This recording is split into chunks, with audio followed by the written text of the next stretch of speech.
Hello friends, તહેવારો આવી ચૂક્યા છે અને બાળકોને નાસ્તામાં પણ ભાવે એવી એક આપણે આજે સરસ આઈટમ બનાવીશું કે જેનું નામ છે કેળાની વેફર, કે જે ઘણા બધા લોકો ઘરે બનાવતા હોય છે, પણ તેમની ફરિયાદ હોય છે કે વ્હાઈટ બનતી નથી, ક્રિસ્પી બનતી નથી, એકદમ જાડી બનતી નથી, બહાર જેવી તેલ ચડી જાય છે.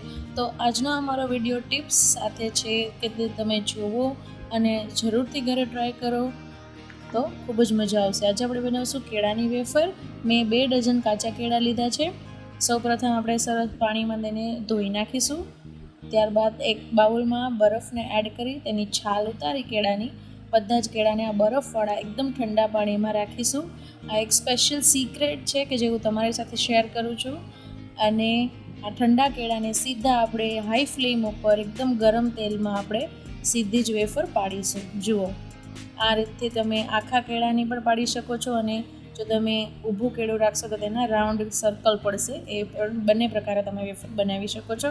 મેં બંને પ્રકારે બનાવી છે. જુઓ, આપણી આ કેળાની વેફર એકદમ વ્હાઈટ, એકદમ જાડી અને એકદમ ક્રિસ્પી બની છે. મોઢામાં મૂકતાની સાથે જ ભાંગી જાય એટલી સોફ્ટ અને ખૂબ જ હેલ્ધી છે. બહારનું તેલ તો તમને જોઈને જ ખ્યાલ આવી જશે કે કેટલું અનહાઇજેનિક હોય છે. તો ઘરે તમે જરૂરથી ટ્રાય કરો. એકદમ સોફ્ટ બની છે અને ખૂબ જ ભાવશે. આ રીતે આપણે બધી જ વેફરને પાડી લઈશું. ત્યારબાદ વ્હાઈટ પ્લેન કાગળ ઉપર મેં નાખ્યું છે. ટીશ્યુનો ઉપયોગ વેફર માટે નથી કરતી. તો જુઓ, આમાં સિમ્પલ આપણે સેંધાનો નમક અને બ્લેક પેપર પાવડર એટલે કે તીખાનો પાવડર છાંટી અને આપણે તેને ખાઈ શકીએ છીએ. આ આપણી સિમ્પલ વેફર છે. મેં 2 પ્રકારની બનાવી છે. એક આ સિમ્પલ સોલ્ટેડ બ્લેક પેપરવાળી મસાલા.